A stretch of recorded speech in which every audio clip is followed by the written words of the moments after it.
Chapter 12. The next afternoon, Mom at another interview, and Hominy naps through lunch. With it unusual, but even though Hominy loves to sleep, she loves eating even more. Sam's upstairs on her computer, and I have nothing to do but snack on peanut butter cup paste and think about the tiger. Here's what I know. 1. The tiger found Hominy, or at least the tiger found me, which means it will find Hominy soon enough. 2. Tigers are determined. It wants the stories, and it will do whatever it takes to get them back. The Koza should have kept the tiger away, but I saw it in the library, so that obvious didn't work. 3. We need more protections, and even though talking about the tiger upsets Hominy, I need to tell her. When I can't pace any longer, I slip into Hominy's bedroom. The dust dances in the air, catching in the window light, and the misty light from outside makes the room hazy. It feels like I've stepped into a separated world, like a little mini-universe trapped in time. I pull back the covers and gently shake my grandmother awake. Hominy, I whispered. Hominy, wake up! She mumbled and turned over in bed. So I shake her again and a little harder, maybe a little too hard. She cracks her eyes open. Lily Bean, she murmured. You hungry? Not really, I say honestly. I'm pretty full on peanut butter cup. She climbs out of bed slowly and intensely, like she's climbing out of quicksand, sitting on the edge of the mattress. The stretch, and I can almost see the sleep sliding off her.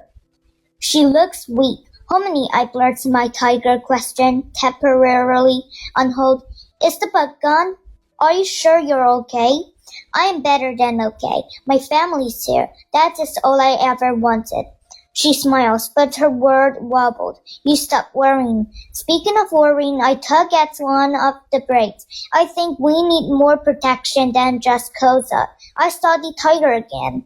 For a second, fear ignites in Hominy's eyes, but then she closes them and shakes her head. When her eyes open again, she is soft and smiling. She opens her nightshade drawer and pulls out a sheaf of dried herbs. Then she breaks up a piece and places it in her palm. This for you. This makes you safe, okay? So you don't worry anymore. I stare at the shriveled plants and look up at her. What is this? This mugwort, she explained. This my medicine to eat. But you don't eat. You keep it in your pocket. And it gives you protection.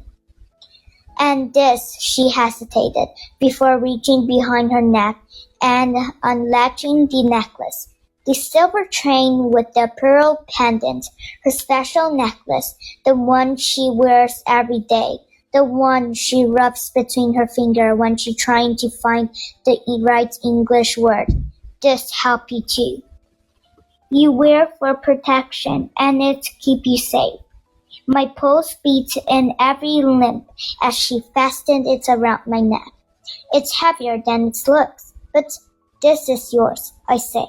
Yes, and now it's yours. I press my palm against the pendant. It's warmer than expect. I warmest my chest, and I like the way it feels, heavy above my heart. Did this keep you safe? I am here, yes. I pinch the pearl between my fingers, and it seems to buzz with energy. But what about you? Don't you still need protections? The tigers are hunting. She smiles, but it's not regularly Hominy smile. It doesn't match your eye. I'd be safe, Lily. I am not worrying. I'm not so sure. And when she sees that in my eyes, she says, okay, we go grocery now. We get even more protection, extra help against bad spirits. We buy pine nuts to burn and rice to scatter under full moon. Also, I need fresh ingredients for rice cake. I smile, feeling better. She leans closer and I buy you favorite treats because I am best. She paused. Well, your mother is best, but I am best. I laughed. You are, she raised an eyebrow. Now, go tell Sam after I call Sam downstairs and tell her where we're going. She leans on the dining table, crossing her arms. That's not a good idea. Didn't Mom say you're not supposed to drive? Harmony's eyes start away. I get the urge to pinch my sister. Sam is a black hole for happiness. You can drive if you want, I tell Sam. She recoils. I don't know. She could drive. She has her permit, and Harmony's a licensed driver. Mom keeps bugging Sam to practice, but of course she won't. Sam tried 2 lessons with her driving instructor and refused to get behind the wheel after that. Nothing had happened, but won't do it because of her dad's accident.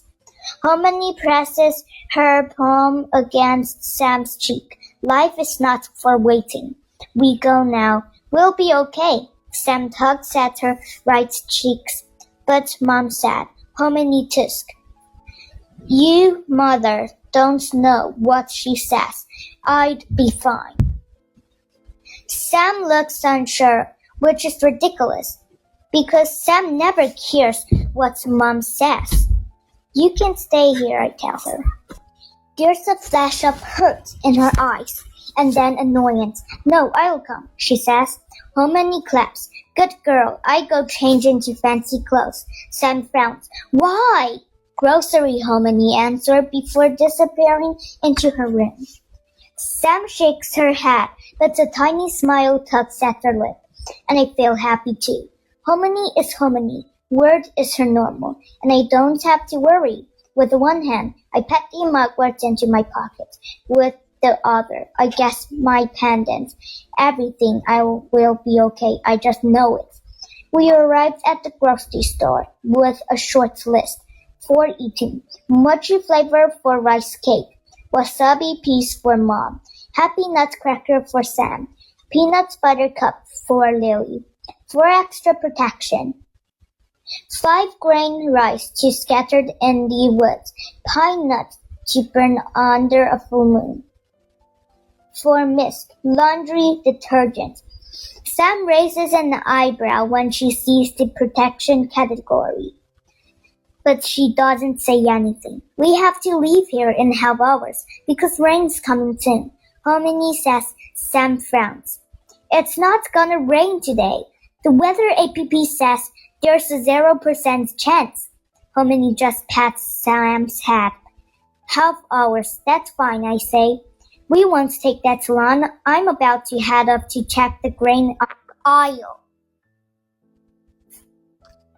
when a woman with bright red curly hair runs right up to us.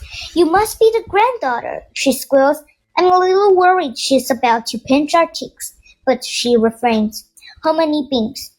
These my little ones. Your grandmother is the greatest, the woman gushes to Sam and me. She cured my asthma with her plants. Sam takes a very small step back. That's cool. The woman stays to chat with Harmony for a while, and when she finally flits away, a bold man tells us that Harmony made him laugh, even after his divorce. And then an older woman tells us that she plays cards with Harmony. It's a lot to take in, especially what I am on a protection finding mission. Harmony introduces Sam and me to everybody she sees, and they all tell us how pretty we are, how sweet, how try to keep track of everyone, but their names slip through my mind. Their faces blur together. Harmony is so popular here. Everybody knows her. Everybody loves her. And I have no idea who these people are. After about 20 minutes, Sam pulls me into the cereal aisle to hide. Harmony tricked us, she says. This isn't a quick grocery run. This is a whole event. She knows everyone, I say. Yeah, which explains the nice clothes, I guess, Sam grins. Harmony has a lot of friends, I say, checking our list. I guess there's no harm in waiting for Harmony. Sam plops down on the floor. There are so many people we don't know, and they all have stories about her. It's like she has a secret life. I join her sitting on the tile and lean against the store-brand Frost Flakes. I don't say anything, but she not no, I agree. Our sister telepathy hasn't disappeared completely. I pick at the stitching of my jeans. Speaking of stories, I wait for Sam to roll her eyes, but she doesn't, so I continued. Hominy told me this weird one I never heard about tigers. Sam raises an eyebrow. I silent go on. I take a deep breath. You know how Hominy always said that the stars were made of stories. Well, apparently that's true, and the tiger used to guard them. But Hominy stole some of the stars and hid them in jars or something. And now the tigers are mad. Sam frowns. That's a weird story, Lily. Hominy's crazy. She's not crazy, don't say that. But anyway, she did. When did she tell you all this? The first night we were here, but her eyes fall to pendants around my neck. And when she did, she gave you that? Automatically, my hand flies to my chest, covering it as if it's something to hide. Just now before we left, she was talking about different kinds of protections. Sam unties and then rattles her shoulders for no apparent reason. I don't know why she never talks to me about this stuff. I didn't realize that Sam wanted Hominy to tell her stuff. For a second, I considered telling Sam everything about how I saw a tiger that should be impossible, and about how I chased that tiger even though I knew it was dangerous, and I still can't really explain why. But then I hear a familiar voice in the next aisle. Maybe we could make muffins or cupcake or something like we could use Mom's recipe or the sticky buns she used to make. It's Ricky. When I rise to my feet and press my ear against the cereal boxes, Sam gives me a look that says, "What is wrong with you?" I don't have any answer to that. I know it's wrong to eavesdrop, but if for some reason I don't stop myself. Maybe it's because Ricky is sticky, or maybe it's just because I'm nosy, or maybe it's because Ricky was there when I saw the tiger. I tiptoed down the aisle until I reached the end. There's a big buy too. Get one free.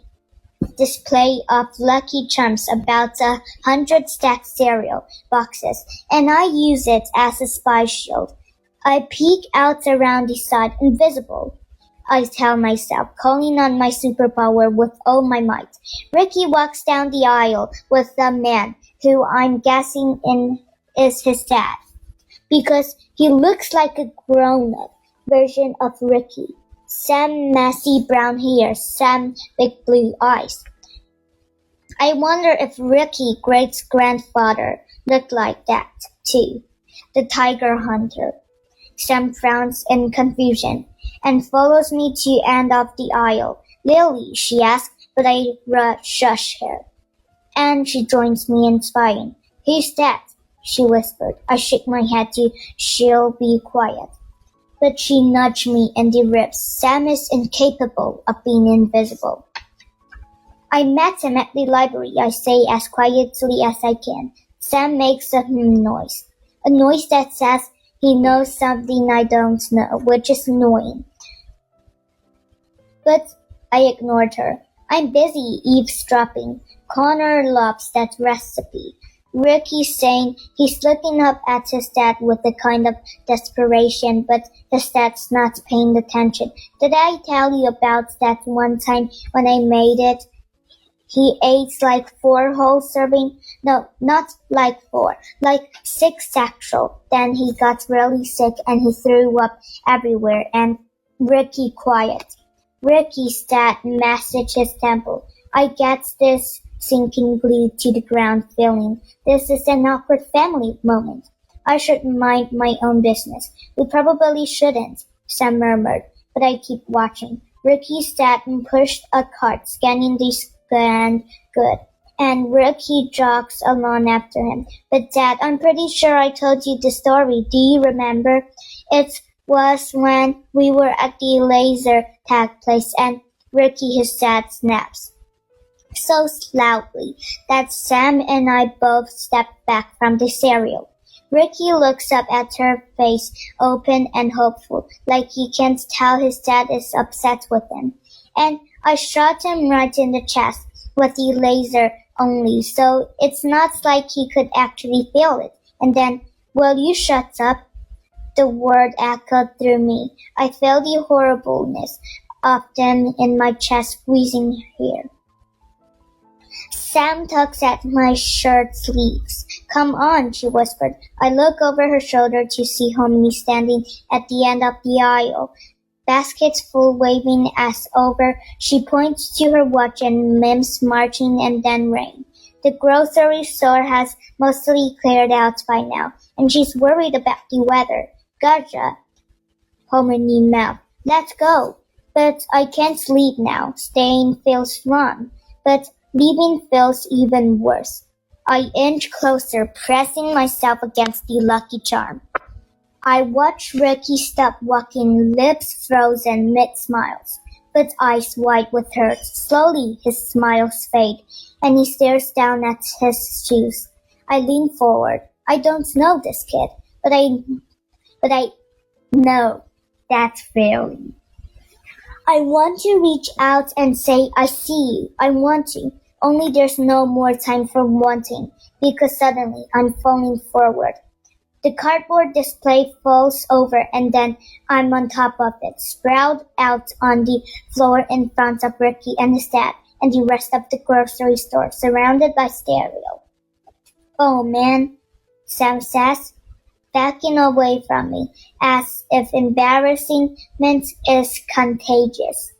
Down the aisle, Hominy hurried towards me, but her hurrying is very fast. And I'm just lying her on the floor. I look up at Ricky, his dad, who looked down at me, staring in surprise. Ricky blinks. I know you. I say I try to manage a shrug that says something like, oh, hi, what a coincidence, running into you here. But it's probably more like I was fine and heard you, Dad says, shut up, and now I'm lying on a mountain of cereal. Are you okay? Ricky's dad asked, looking both startled and concerned.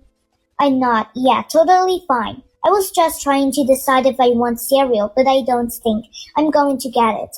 Ricky's smiles come back, spreading slowly across his face. And it's what is she doing? Smile, but still. Sam snorts, which is rude. I stand up and clear my throat. Bye.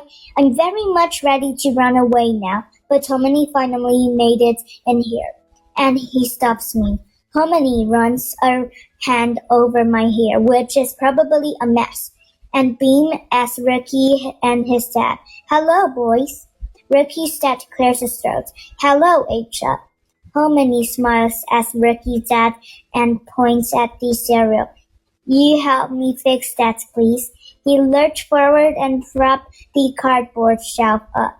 It falls right back over, I guess, completely crushing it to ruin its ability to be a shelf. Sorry, I mumbled.